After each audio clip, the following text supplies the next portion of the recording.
ఈ వీడియోలో బ్యాచిలర్ స్టైల్లో పొటాటో ఫ్రై అంటే బంగాళదుంప వేపుడిని ఎలా తయారు చేసుకోవాలో చూద్దామండి. ఈ వీడియోని ఫుల్గా చూడండి, ఎక్కడ స్కిప్ చేయొద్దు. సో క్రిస్పీగా అంతేకాకుండా తినటానికి చాలా టేస్టీగా అనిపించే పొటాటో ఫ్రై, ఆలూ ఫ్రై, బంగాళదుంప వేపుడిని ఈ వీడియోలో ఎలా తయారు చేసుకోవాలో చూద్దామండి. సో ముందుగా పొటాటోస్ని పీల్ తీసుకొని తొక్క తీసుకొని సో నీట్గా అయితే కటింగ్ ప్రాసెస్ అయితే స్టార్ట్ చేయండి. సో చిన్న పీసెస్ అయితే కట్ చేసుకోండి, ఓకేనా. సో ఈ వీడియోని చివరి వరకు చూడండి, నీట్గా అయితే ఎక్స్ప్లెయిన్ చేస్తాను బ్యాచిలర్ స్టైల్లో. ఎవరైనా మీరు ఈ వీడియోని ఉమెన్స్ ఎవరైనా చూస్తున్నట్లయితే ఈ వీడియోని మీరు బ్యాచిలర్ స్టైల్లో ఒకసారి ట్రై చేయండి. సో ముందుగా ఆయిల్ పెట్టుకొని మీ దగ్గర తాలింపు గింజలు ఉంటే తాలింపు గింజలు వేసుకోండి. సో నా దగ్గర లేవు కాబట్టి నేనైతే వేసుకోలేదు. సో కొంచెం ఆనియన్స్ ఉంటే ఆనియన్స్ని యాడ్ చేసుకోండి, అండ్ కొంచెం పచ్చిమిర్చి ఉంటే పచ్చిమిర్చిని యాడ్ చేసుకోండి. దాని తర్వాత పొటాటోస్ని కళాయిలో వేసి కొంచెం సేపు అయితే తిప్పండి, ఓకేనా.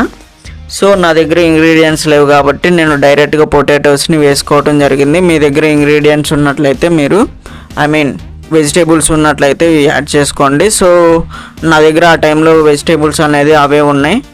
సో కొంచెం నేను పసుపుని అయితే యాడ్ చేసుకున్నాను, టమరిక్ని యాడ్ చేసుకున్నాను,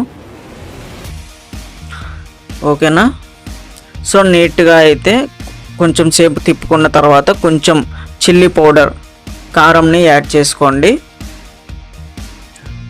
సో బ్యాచిలర్స్ అంటే మనకి మేనేజ్మెంట్ అండి, లైక్ ఏ టైంలో ఏ ఐటమ్స్ ఉంటే వాటితోనే సింపుల్గా చేసుకుంటారు.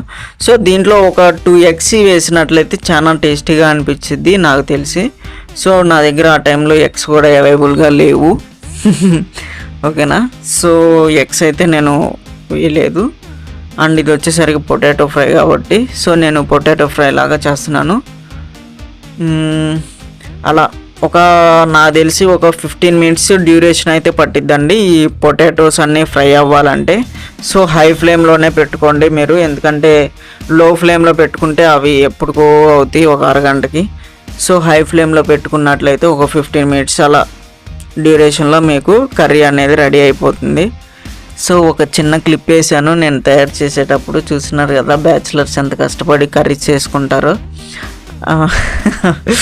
ఎస్ సో చాలా ఎమ్మీగా అయితే వచ్చింది కర్రీ. సో మీకోసం ఈ వీడియో తీస్తున్నానండి నేను.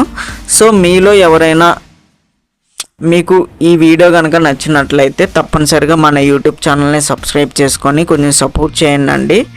సో మనం అలా రొటేట్ చేసుకుంటూ ఉండాలి పొటాటో ఫ్రైని, ఎందుకంటే కొంచెం అడుగు పట్టకుండా ఉండిద్దండి, ఓకేనా. సో మనకి ఎమ్మి పొటాటో ఫ్రై అనేది రెడీ అయిపోయింది. ఇది వచ్చేసరికి సీక్రెట్ మసాలా. సో ఇది వచ్చేసరికి చిన్నులపై కారం అంటారు కదా, సో ఆ కారం అన్నమాట. So home made. సో ఆ కారంని అయితే నేను యాడ్ చేసుకోవడం జరిగింది. సో చిన్నులపై కారం అయితే చాలా టేస్టీగా అనిపిస్తుందండి, లైక్ వెల్లుల్లి కారం, చిన్నులపై అన్న వెల్లుల్లి అన్న ఒకటి, ఎస్. సో ఇదండి మ్యాటరు. సో ఇలా ప్రాసెస్ అయితే కంటిన్యూ అయింది. సో ఇది వచ్చేసరికి పొటాటో కర్రీ తయారు చేయే విధానం.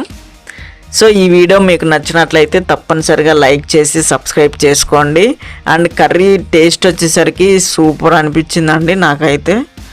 బ్యాచిలర్ స్టైల్లో ఒక 15 minutesలో ఈ కర్రీ అయితే చేసేసుకోవచ్చు సింపుల్గా. సో ఈ వీడియో మీకు నచ్చినట్లయితే తప్పనిసరిగా సబ్స్క్రైబ్ చేసుకోండి, మన యూట్యూబ్ ఛానల్ని కొంచెం సపోర్ట్ చేయండి. And curry playlist check చేయండి.